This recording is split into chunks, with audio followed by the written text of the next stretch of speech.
Greetings, brothers and sisters. I'm before you again, and to further discuss this theory, which, if you're wise enough, can be bagged up from the history of the white man. Because we're going to talk about PFlager. We're going to talk about PFlager, but I want to tell you something. I want you to think with me. It's on the history of the white man. I just want you to think with me very briefly on this.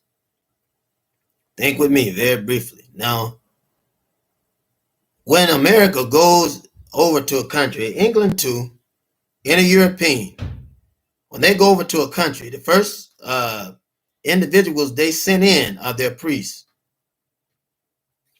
It's part of the math. It's part of the math. They send in their priests, and the priest's job is to go in and mingle. He's not just mingling per se. He's not just mingling. But you have to understand this. Excuse me. You have to understand that you have chaplains in war, priests, ministers, sent by the white man. Sent by the white man. Some of these are black, but many more of them are white when it comes to them invading nations. I want you to understand this. You have to understand this.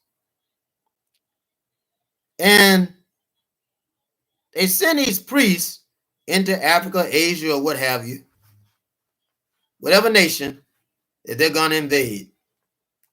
I hope you're following me when I say nation. Any nation they're going to invade, the first person they send in is a kapiyan, a priest. And he appears to be peaceful if you buy the jive of the cross. If you buy the jive of the cross the way the white man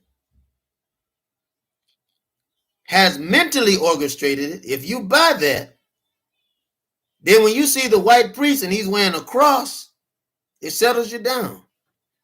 Because he's the last person that you expect, the very last person that you expect to come to you as an infiltrator, an integrationist, which is an infiltrator of your way of life, to learn everything about you so that he can carry it over to that man. Because once he learns the process of everything, then he sees you as weak. See, knowledge, to invade someone and gain their knowledge, is a territorial act. This is an act of war. That's what spies do. And the priest, for many countries, is the first spy that he sent in. I hope you're all right. And so he sent in his priest. Priest's job is to learn about the culture, to make the people relax, so that the man can catch them off guard. So he goes in and learns the whole blueprint. Find out how the place is mapped out. So when the man come in, he's got all the information he needs to take over. Because once the priestess come there and got all the information and mapped it out and got the trust of the people, then it got them on their knees, then the man can come on in and take them over, because you can't fight on your knees. You can't protect your land or your people on your knees. That's why he go for you praying. Now, I said that to say this. The Nation of Islam is no different. It's a nation within a nation. The black nations in America are no different. They're nations within a nation. And that's why they always send in some old priest and some old coon who helps this priest, who believes and the lies that the priest is teaching to come on in and trip you up. And then some of them get conscious of the whole game and the jive. He gets conscious of it and he just does it anyway. Some brothers and sisters get conscious of the jive and he's with the priest and realize the evil that they're doing. He's just going to do it anyway because there's something in it for him. So most of the time, black people, when they speak highly of these white people, that's the case. I said most of the time, not all the time, but most of the time, because the other times you got somebody who's really duped into thinking that these people are their friends. Do you understand what I'm saying, brothers and sisters? Father Flager is no different. Now he comes over to the Nation of Islam, and I want you to pay close attention to this. I want you to pay close attention to this. This man was convicted of pedophilia, was convicted of rape, convicted of these things. And a known pedophiliac adopted children. The archdiocese told him not to, his own people. His own people. Cardinal George told him not to adopt anyone, and he did it anyway. He did it anyway, and he hid amongst the black folks because he said a few words and stood up for a few black people where he needed someplace to come. And you know us, we'll take in or accept anyone.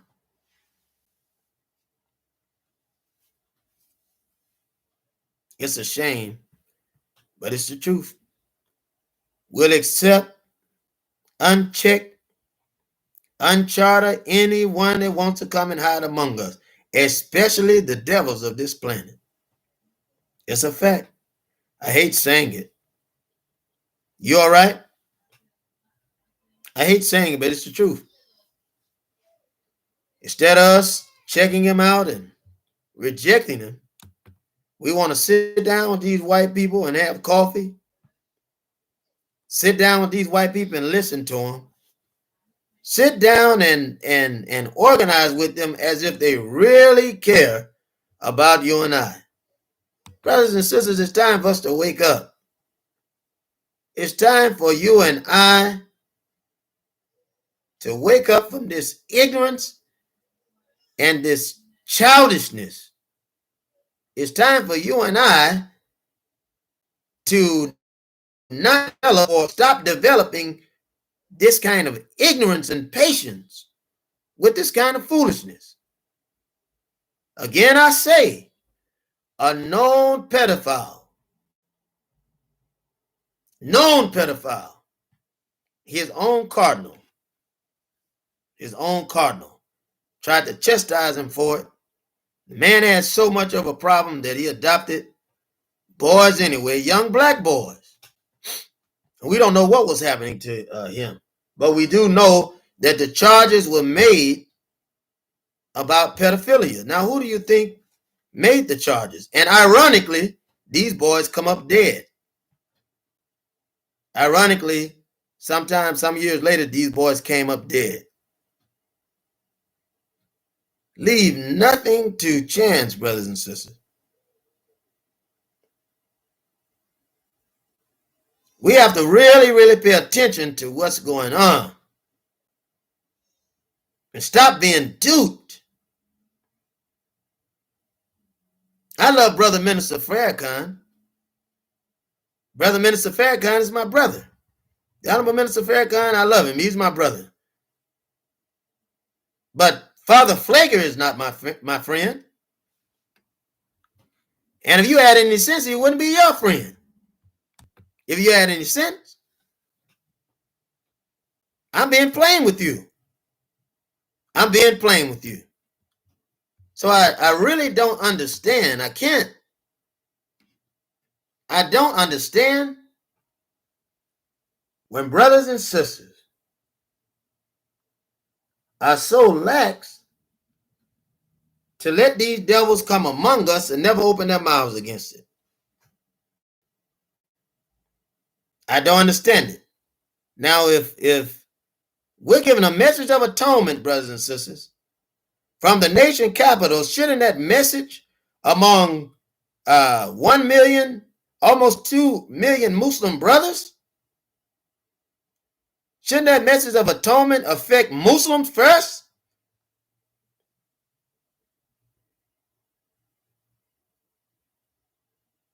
When you atone, who are you atoning? The Most Honorable Elijah Muhammad has already told us,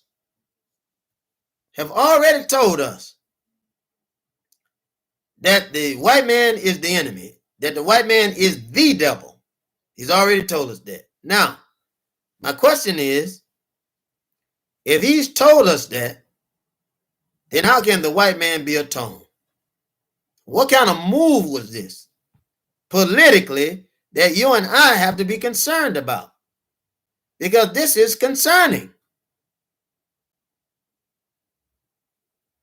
There are brothers and sisters saying right now, this brother be out of his mind talking against the Honorable Minister Louis Farrakhan. I've never said anything against the Honorable Minister Louis Farrakhan.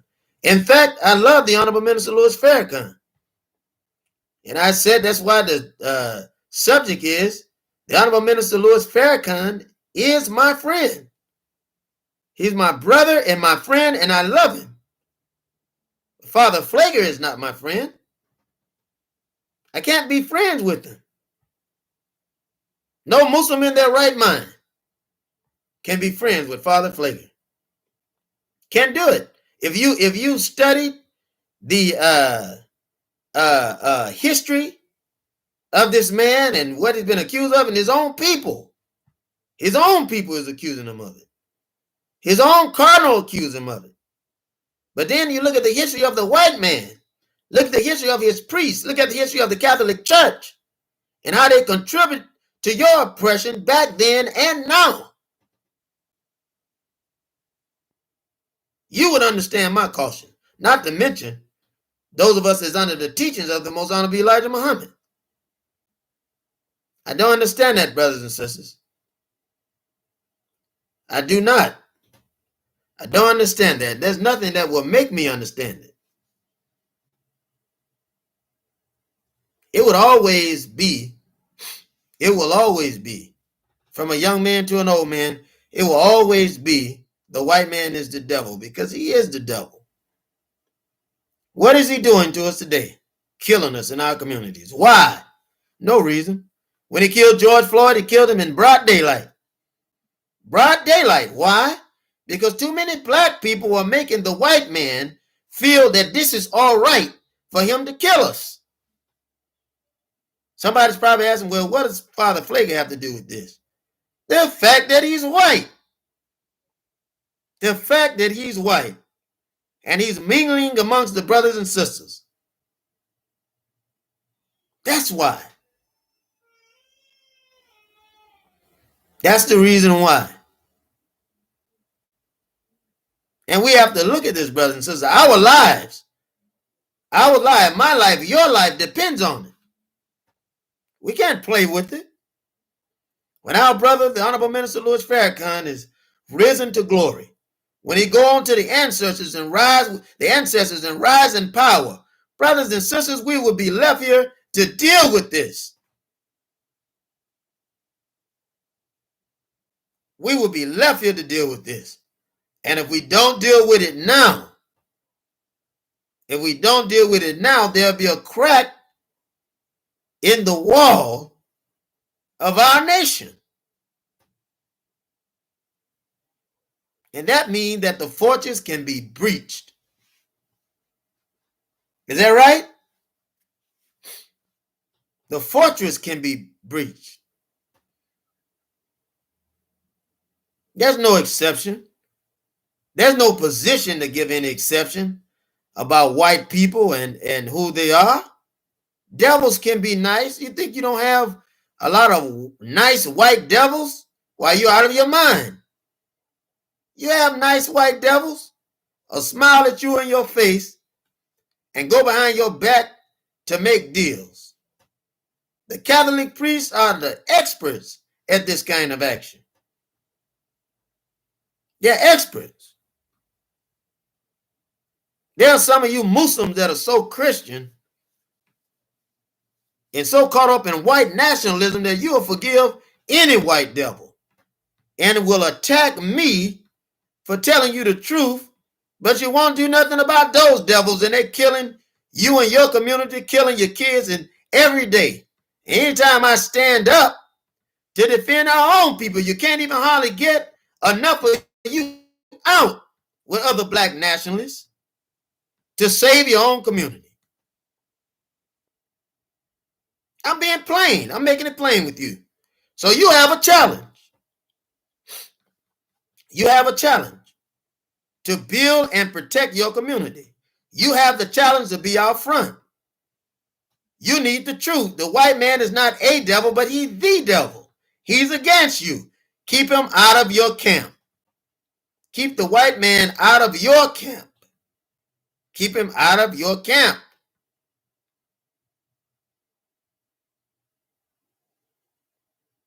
If you do this, then you can protect your community.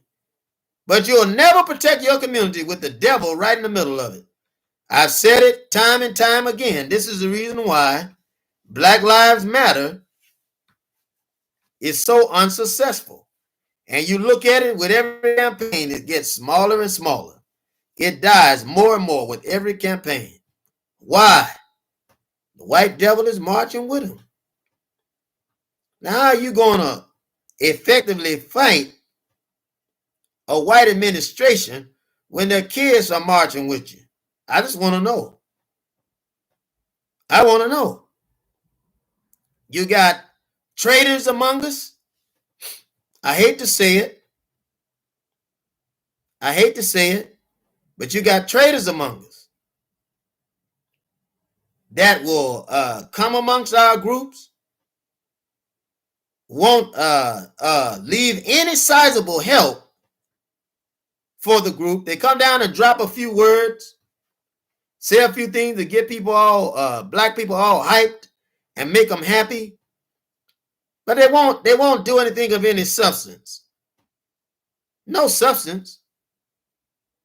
No substance. We should have black nationalist armies, fully armed, going to make examples out of those that desire to kill us, those that are killing us. We should have black concentration camps for the black enemy and white enemy that come against us. They should be our prisoners of war. We should have a grapevine so tight until nobody knows about it, and that if anybody learns about it and know that their life depends on it, they're not willing to break that grapevine. But as black nationalists, we have so much trouble because there are too many black coons that are willing to sell out, and we have yet to deal with it. That's a fact. That's a fact. You can't keep letting certain actions happen to your organization, your group, your culture, your customs, your religion, your spirituality, your institutions, and not let there be consequences for these actions, brothers and sisters. And what do you and I look like if we're only willing to punish the black man or the black woman that sins against us and not punish the white devil that is sinning against us every day, every week, every second, every minute, and every hour of his life? It's a question I have. I'm asking you a question. You answer that for yourself. It's rhetorical. But you answer it. So we have a job to do. You and I have a job to do. Our job is to protect the black nation, but how can we do it if we're mingling with the enemy? You got black folks that are marrying the enemy.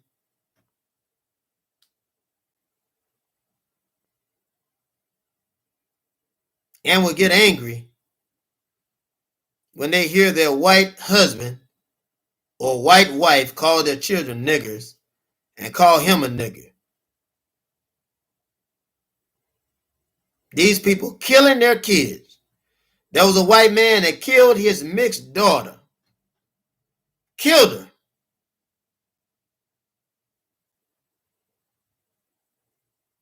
They asked him why he do it. He said he was trying to kill the nigger in her. You can find the story. It's a shame. It's a shame what we allow. The white man is the enemy. Make no mistake. It doesn't matter if he's a priest. It doesn't matter. The white man knows that his own priest is corrupt. He knows it. But you're the only fool that don't know it. You're the only fool that don't know it. It's mind-boggling to me what Muslims have become today. It is mind-boggling. We don't have to stay this way, brothers and sisters. All we have to do is revert back to the teachings of the Most Honorable Elijah Muhammad. And it would rewash us, re-cleanse us, and make us whole. What do I mean? Rewash us from the sins of this world. Rewash us from the sins of this world. Clean our minds. Give us a new way of thinking, so that our thinking is above that of this world. Who controls this world? The evil white devil controls this world. And when God puts something in our mind, it will make us think thus other than this world. Clean thinking. We won't hate our brothers, we'll love them. We won't misuse our sisters, we'll protect them.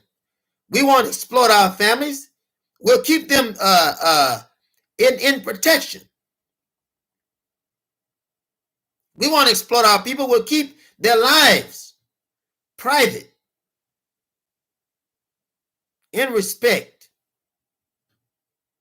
Keep them in respect. Because our minds will be stayed on this kind of thinking. Our hands will be found doing the good work. And you say you can't judge every white man by other white men. You can judge their deeds. You can judge their deeds. And if the deeds are evil, then the man is evil. So the white man's deeds are evil because he's complicit in his hate against you and I. That's a fact. That's a fact. So you can judge the deeds. Brothers and sisters, Allah God is answering us in this failure or the fall of America. Because that's what we're witnessing. We're witnessing the fall of America, written by the Most Honorable Elijah Muhammad. Told us about this fall. He told us about this fall. And we're witnessing it now. But he made a way for us. He made a way for you and I. Brothers and sisters, if we follow it, we will be saved and we'll be spared. When God gave the children of Israel Moses, the Hebrew children, the true children, excuse me, when he gave them Moses, he raised Moses up to learn the administration of the white devils that were running Egypt in that day. That's right, I said white devils were running Egypt in that day. Because if you recall, according to history, Alexandria had broken the lines and they had integrated the Minoans, which were the fathers of the Greeks, had integrated with Egypt. So the time came when Alexandria was trying to conquer the place that he wanted a monument built in his name. He wasn't able to do that because he couldn't conquer them at that time. So The administration that were run in Egypt had been infiltrated by a system called democracy. Same system you see in America today, same system you see in Africa today, whereas Africa had kings and queens at one time, now they have presidents. That's the system of democracy. It destroys the monarch and put in administrations or corporations for CEOs to run. And that's what a president is. He's a CEO. Now tell me, how can a nation, and I'm just asking you this, excuse me, how can a nation be run or taken over by another nation only to receive a puppet leader who's going to run the system that that nation requires, the nation that the governing nation requires, in order to have control of it? For instance, you go to Africa, whereas they had kings and queens, now they have presidents in some areas. Presidents in these areas that were once had kings and queens. How did this happen? The white nations, the white devils overtook it when they were performing the systems of slavery and corporate takeovers. They moved in armies, started killing people, right? People that were otherwise peaceful, they started coming in and killing them. They overtook those nations. What did they do when they overtook those nations? They instilled their own systems. And the system they instilled was democracy. Democracy is nothing new. Alexander did the same thing in Egypt when he brought in armies to otherwise peaceful people and fought to take them over. He instituted democracy, and after that, and through the system of integration, which is another act of war. That's right, when people integrate, they intermarry, which is another act of war. The minute that this integration was successful, then he could come on in and govern the place and take it over and whatever else he wanted to do. See, he's been doing the same thing the whole time. The very same thing the whole time. So white man does. He's not original. He just tweaks the system and keep it going. So he can come in and govern you. So he can come in and govern you. And you start to see strange things happen. Look at the Nation of Islam. The minute that the white devil was able to infiltrate it, then you start to see funny things happening to them. Whereas one time it was strong. When the white man came in it, or when the white man got infiltrators, or the white man got his spies or agents to come in, and then it became weak. Breached. So he could come in and take it over. Come in and try to destroy it. That's what he does. To institute his own regime, to institute his own system of democracy. Well, you and I already know that democracy is hypocrisy. But he'll institute it so he can have control. That's what I want you to understand, brothers and sisters. The same thing has happened amongst us. Same thing. All we have to do is not believe the man or don't depend on him or don't mingle with him, but you won't do it. The man invites you to coffee, you won't turn the coffee down. You know, you over there talking about how good the coffee was when you went to the man's house. And what he's really done is taken your coffee and put so much cream in it that whereas you were strong and alert, he's put you to sleep. Many of you are almost dead, like you're dead, while this man go in our community and do what he wants to do. Brothers and sisters, time out for that. Time out for it. For the majority of your people, Muslim and Christian, is angry enough and have galvanized armies, large armies behind the scene to fight this man. And you got to come out from among these people, whoever they are, wherever they are. Come out from among them. They're not your friend.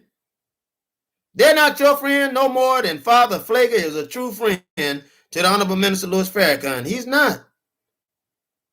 He's no true friend. not a true friend to the Honorable Minister Louis Farrakhan. You'll never find a white man that's a true friend to any black people. The only way that you'll find that is that he'll give his life. In other words, that he'll die protecting those people. The only way, and even then, if he could take it back, he would. But at least, if he died, you have something to say about that man and his actions. You could judge him on a proper deed if he really means it. The black man has one friend. He has one friend. And if this friend were alive, I'd let him join the revolution. Just one, John Brown. But he's dead, so I don't think we have to worry about him joining. And I don't have to eat my words. We don't have to worry about him joining. But he's the only white man that's ever showed that he was really, really concerned about black liberation, in the sense that he gave his life for black liberation. And more than that, he listened to a real universal God to tell him and convict him of how evil the system of slavery, oppression, segregation, integration, and now socialism really is. That's a fact, brothers and sisters. That's a fact. So this white man will never be your friend. Will never be your friend. I don't care how much he talks to you, or how much he laughs, or how often you're with him. He don't see you any different than he see his dog. He don't see you any different than he see his dog. Because his mind is animalistic. His way of thinking is animalistic. And there's no help for him. There's no help. That's why I tell many of you with this COVID-19, this virus,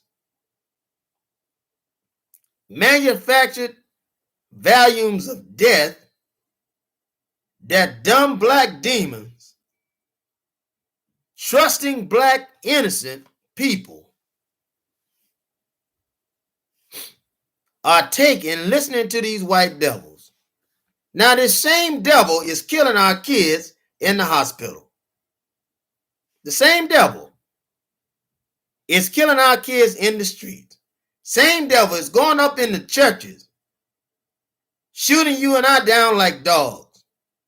The same devil selling liquor within the community that's giving you and I throat cancer and giving us liver cancer. Same devil giving us kidney problems. The same devil is doing all of this. The very same devil. And you decide to pick out which bumblebee or which hornet that you can put your arms around because you don't see him using his stinger. Well, that's the whole trick of the white man. Why, he's stinging you the whole time. You just don't feel it. You just don't feel it because you see the stinger. But seeing is believing. Seeing is believing. See, that's his trick, though. So he says, Father Flager is my friend. Dear brother Minister Farrakhan, I don't believe that Father Flager is your friend. And you're my brother and I love you. But I don't love Father Flager. And I don't think that devil is anybody's friend. I think he's a devil. And I think he's evil.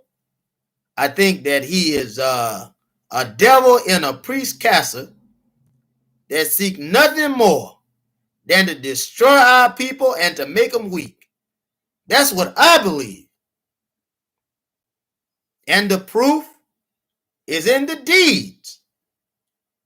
Who has been more damaging to black people, black children, black families, and white families other than the Catholic Church, sir? No, not a one. No, not a one more dangerous to black people other than Catholic priests, both white and black, and the evil that they allow to happen and go on as they continue to be members of the Catholic Church. And you got ignorant black folks that will continue their membership in those institutions, knowing the history, knowing the history, knowing the history.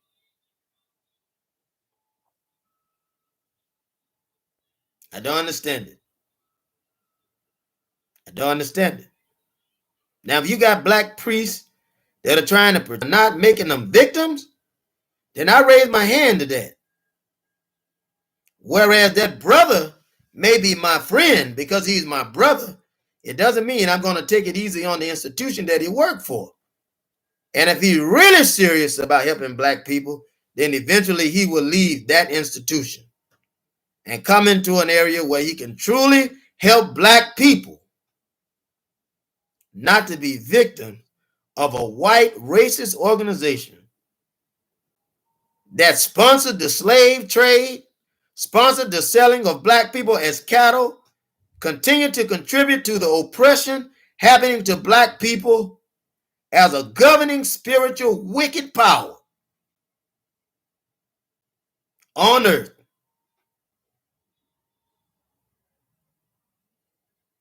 This truth must be told, brothers and sisters. We have no alternative. The truth must be told. The truth must be told. And that's the truth today. So I love my brother, Minister Farrakhan. The Honorable Minister Louis Farrakhan, I love my brother. I have no love for Father Pfleger. I have no love for Father Pfleger.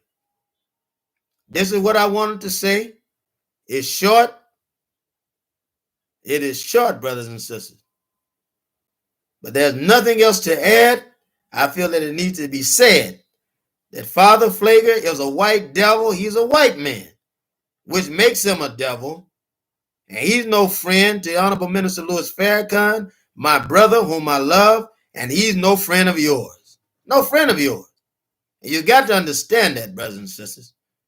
The truth has to be told, and we have to deal with this now. As I've said before, the day that the Honorable Minister Louis Farrakhan go home to the ancestors and rise in power, if we don't deal with this now, we'll be dealing with it then, and we will be too weak to fight off this devil that is affecting you and I. That's the thing that I want to tell you.